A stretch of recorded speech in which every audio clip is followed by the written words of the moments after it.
पूजा ने तैयार होकर राम को गाड़ी निकालने के लिए आवाज लगाई और सीमा को आवाज लगाते हुए कहा, सीमा अगर साहब आ जाए तो कहना मैं सुषमा से मिलने गई हूँ।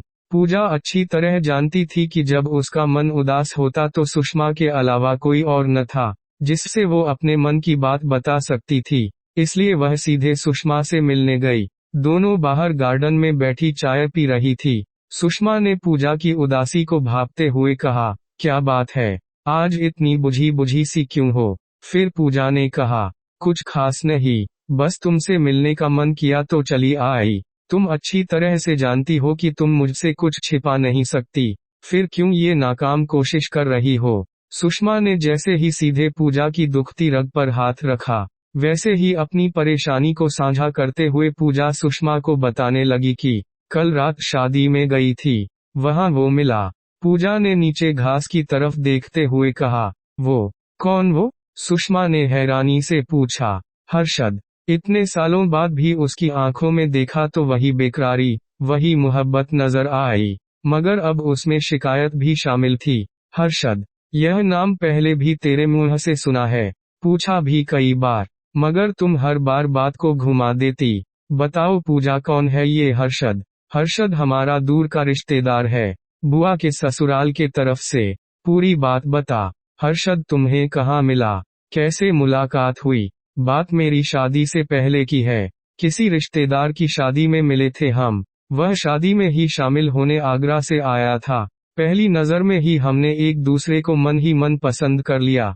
वो जब तक यहाँ रहा तब तक रोज किसी न किसी बहाने से घर आ जाता। करीब 8 दिनों तक यही सिलसिला चलता रहा। रिश्तेदारी होने की वजह से माँ बुआजी ने भी उसकी आवभगत की। इतने दिनों में घर वालों के बहुत करीब आ गया तो फोन नंबर भी ले लिया उसने, मगर कभी न तो वो अपने दिल की बात कह पाया और न ही मैं।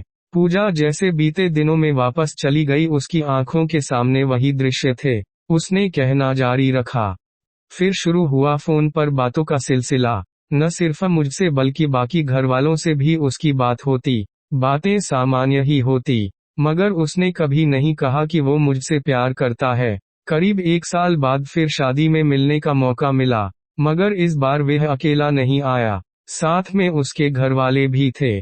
शायद अपने घरवालों से बात कर ली थी हर्षद ने, इसलिए शादी की रस्में पूरी होने के बाद उसके माता पिता घर आए हमारे रिश्ते की बात करने, मगर बुआजी ने अभी छोटी है कहकर इनकार कर दिया। ओह, मगर जब तुम्हारा रिश्ता साहिल के साथ तय हुआ तब बुआजी से तुम भी तो कह सकती थी ना कि मुझे हर्षद से प्यार है। कैसे कहती सुषमा, और क्या कहती?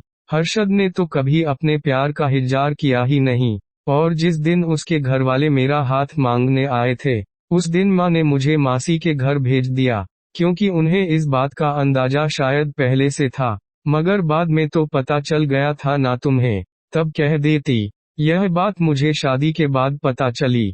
ठंडी सांस भरते हुए पूजा ने कहा, एक दिन माँ के मुंह से ही बातों में बात निकल गई।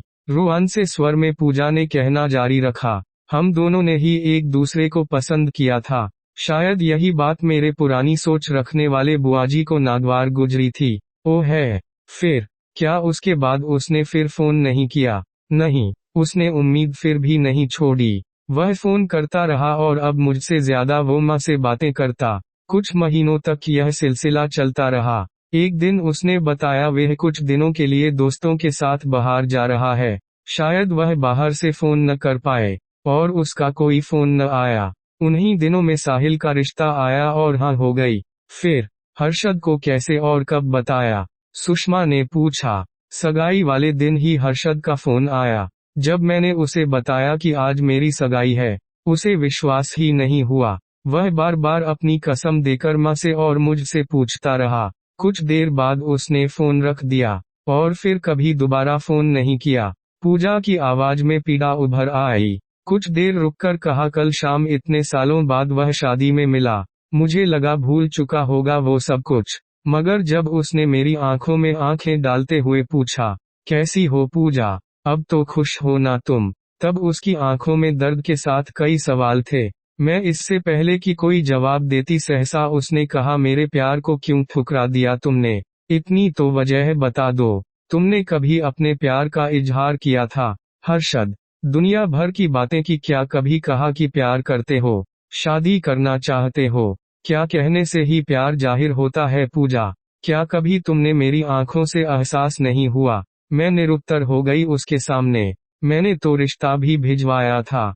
हर्षद ने कहा। सच मानो हर्षद, मुझे तो पता भी नहीं कि तुम्हारे घर से रिश्ता आया था, वरना मैं बुआजी को मना लेती। मुझे तो शादी के बाद यह बात पता चली। आंखों में दर्द का सैलाब लिए वो मुझे कुछ देर तक देखता रहा। भराई हुई आवाज में बोला, इस जन्म में तो तुम्हें अपना न बना सका पूजा, मगर अगले जन्म में तुम्हें अपना बनाकर ही दम लूंगा। इतना कहकर वो बिना मेरी तरफ मुड़े चला गया। उसकी वो दर्द भरी आंखें मुझसे भुलाई नहीं जा रही। सुषमा, पूजा की आवाज में अथाह पीड़ा थी। सुषमा ने जब पूजा के हाथ पर हाथ रख उसे हिम्मत देनी चाही, तब सुषमा के हाथ पर पूजा की आंखों के मोती थे। पूजा ने कहा, सुषमा माँ, बुआजी तो सब समझ रहे थे ना। अगर वो मेरी शादी हर्षद से कर देते तो क्या हो जाता?